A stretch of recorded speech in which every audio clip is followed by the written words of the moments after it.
अस्सलामुअलैकुम। आज की रेसिपी बहुत ही स्पेशल, बहुत ही डिलीशियस रेसिपी है। निहारी हो गई है अब पुरानी। आपने हर जगह हर तरह की निहारी बहुत खाई होगी और आपको और आपके मेहमानों को ये पसंद भी बहुत होगी। लेकिन आज ना तो निहारी बनाएंगे और ना ही पाए बनाएंगे, लेकिन जो भी बनाएंगे ना बहुत ही मज़ेदार बनाएंगे और किचन में मौजूद मसालों के साथ बनाएंगे। आज मैं आपके लिए वर्ल्ड फेमस बोंग की रेसिपी लेकर आई हूँ। आज मैं आपको बताऊंगी कि इस रेसिपी के कौन से ऐसे राज हैं जो अभी तक आपको किसी ने नहीं बताए होंगे, कि जो भी खाएगा ना आपकी तारीफ किए बगैर नहीं रह पाएगा। और टेस्ट ऐसा लाजवाब कि आप हमेशा इसे ऐसे ही बनाना पसंद करेंगे। तो चलें इस मज़ेदार सी और आसान सी रेसिपी को बनाना शुरू करते हैं। तो इसके लिए यहाँ पर मैंने ली है बीफ की एक बोंग, जो कि तकरीबन 2.5 किलो के करीब है।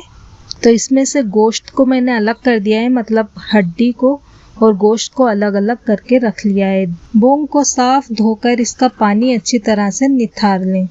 तो देख लें 2 बड़ी नली है हमारे पास और छोटी छोटी हड्डियां हैं हमारे पास, जिसमें से रोगन निकलेगा। तो यहाँ पर जो हड्डियां हैं उसको हम प्रेशर कुकर में डालेंगे, गोश्त को नहीं, ठीक है। फिर इसमें स्वाद के अनुसार नमक डाल दें और थोड़ी सी हल्दी डाल दें। इसमें जाएगा खड़ा गरम मसाला। तो मैं ले रही हूँ यहाँ पर 2 बड़ी इलायची, 4 हरी इलायची, 3 तेज पत्ते, 1 इंच की दालचीनी का टुकड़ा, 4 लौंग और 2 बादियान के फूल। ये सारे मसाले इसमें जाएंगे। याद रखें इसमें हमें गोश्त को ऐड नहीं करना और इसमें पानी डालकर हमें रख देना है इसको फ्लेम के ऊपर, ठीक है। तो यहाँ पर मैं 2 लीटर के करीब इसमें पानी ऐड कर रही हूँ। दूसरी तरफ हम गोश्त के साथ पूरा ट्रीटमेंट करेंगे कि उसमें टेस्ट कैसे लेकर आना है। ढक्कन लगाकर इसे रख देंगे हम फ्लेम के ऊपर और इसे पकाएंगे करीब करीब आधा घंटे। याद रखिए ये वो रेसिपी है जिसे पकाने में लोग 5-5 घंटे लगा देते हैं। दूसरी तरफ कढ़ाई को चूल्हे पर रखकर इसमें घी डाल देंगे और गरम करेंगे। फ्लेम को कर देंगे हाई। अब आप इसे ध्यान से देखिएगा।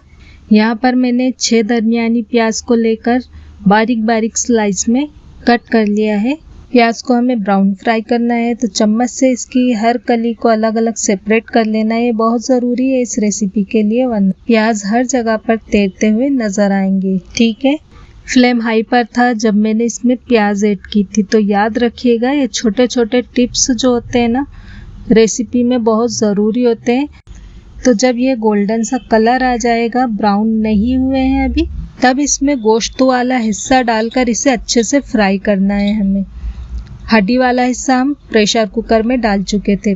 बोंग को प्याज के साथ इस तरह से फ्राई करने पर बोंग में जो नागवार खुशबू होती है ख़त्म हो जाती है।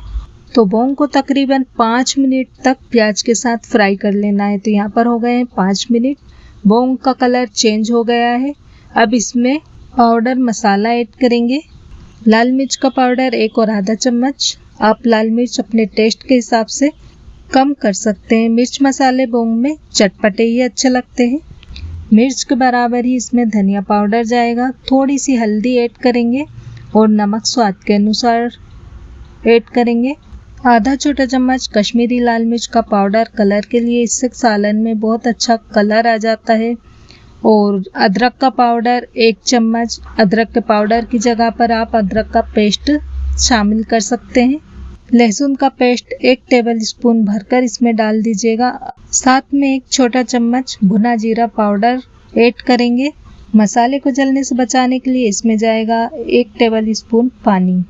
लहसुन के पेस्ट की कटोरी में ही थोड़ा सा पानी डालकर मैंने ले लिया है। अब मसाले की हमें करना है बहुत अच्छी तरह से भुनाई, तकरीबन 10 से 12 मिनट। इस तरह से बोंग की भुनाई मसाले के साथ करने से बोंग में बहुत अच्छा टेस्ट आएगा और इसका सालन बहुत ही लजीज बनकर तैयार होगा। तो बीच बीच में थोड़ा थोड़ा सा पानी ऐड करके इसकी अच्छे से भुनाई कर लीजिए। कढ़ाई को कवर कर दें और बोंग को मसाले के साथ बहुत अच्छी तरह से भून लें। 12 मिनट बोंग को भूनने के बाद इसमें जाएगा आधा कटोरी फ्रेश दही, जो कि 250 ml के करीब है। दही में थोड़ा सा पानी ऐड करके अच्छे से फेंट लें और डाल दें। अब गोश्त की भुनाई का प्रोसेस जब दही का पानी ड्राई हो जाएगा ना तो पूरा हो जाएगा। दूसरी तरफ बोंग्स को हमने प्रेशर कुकर में लगा कर रखा था, उसे आधा घंटा हो गया है। तो चलते हैं दूसरी तरफ और बोंग को चेक कर लेते हैं। तो कुकर का प्रेशर ऑटोमेटिकली रिलीज हो गया था। इसे मैंने दोबारा से फ्लेम पर रख दिया है। अब इसमें जो हमने भुनाई की थी ना बोंग के गोश्त की, इसे इसमें डाल देते हैं। 30 मिनट के लिए हम बोंग को पहले पका चुके हैं और 25 से 30 मिनट के लिए हम मज़ीद इसे पकाएंगे। अमूमन डेगची में या पोट में लोग इसे पकाने में 5 से 7 घंटे लगा देते हैं, लेकिन यकीन मानिए कोई फ़र्क नहीं आएगा इसके टेस्ट में, इसके जायके में, इसे इस तरह से पकाने पर।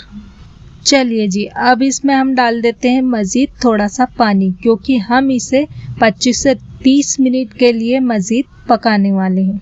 टमाटर इस रेसिपी में बिल्कुल भी नहीं जाता है, ये बात मैं आपको बता दूं। तो प्रेशर कुकर का ढक्कन लगा देते हैं। कुछ मसाले इसमें बाद में जाएंगे इसे और ज़्यादा टेस्टी बनाने के लिए। देगी स्टाइल अचारी बिरयानी, सूफियाना पुलाव और गोश्त का हरा सालन। गोश्त की और भी बहुत सी मज़ेदार रेसिपी आपको हमारे चैनल पर मिल जाएंगी और इनका लिंक जो है मैं आपको डिस्क्रिप्शन बॉक्स में दे दूंगी, आप वहां से चेकआउट कर लीजिएगा। बोंग को पकते हुए मज़ीद आधा घंटा हो चुका है और चेक आपको क्या करना है कि इसकी जो बोटी है मक्खन की तरह गली है या नहीं। आपको लगे कि इसमें थोड़ा बहुत कसर रह गई हो तो इसे दोबारा से सीटी लगा लें। अब 3-4 हरी मिर्च को बीच से कट करके इसमें डाल दें। आधा चम्मच काली मिर्च का पाउडर डाल दें और 1 चम्मच भर कर इसमें हम डाल देंगे खुशबू मसाला। इसकी रेसिपी मेरे चैनल पर है, आपको मैं लिंक डिस्क्रिप्शन बॉक्स में दे दूंगी, आप उसे चेकआउट कर लीजिएगा। ये खुशबू मसाले की एक परफेक्ट रेसिपी है। आप चाहें तो बाजार का गरम मसाला इस्तेमाल कर सकते हैं। आखिरी में हरा धनिया डालकर अच्छे से मिक्स कर दें और ये लीजिए मज़ेदार बोंग की रेसिपी हमारी बनकर तैयार है। मक्खन की तरह से इसकी बोटी है और खाने में बहुत ही लजीज लगता है। एक बार ट्राई ज़रूर कीजिएगा। कुछ अनोखे सुपर डिलीशियस और मज़ेदार रेसिपीज के लिए आप चैनल को सब्सक्राइब कर सकते हैं। इंशाल्लाह अगले वीडियो में एक और मज़ेदार रेसिपी के साथ फिर से हाजिर होंगी। तब तक के लिए अपना रखिए बहुत सारा ख्याल। अल्लाह हाफिज़। Thanks for watching.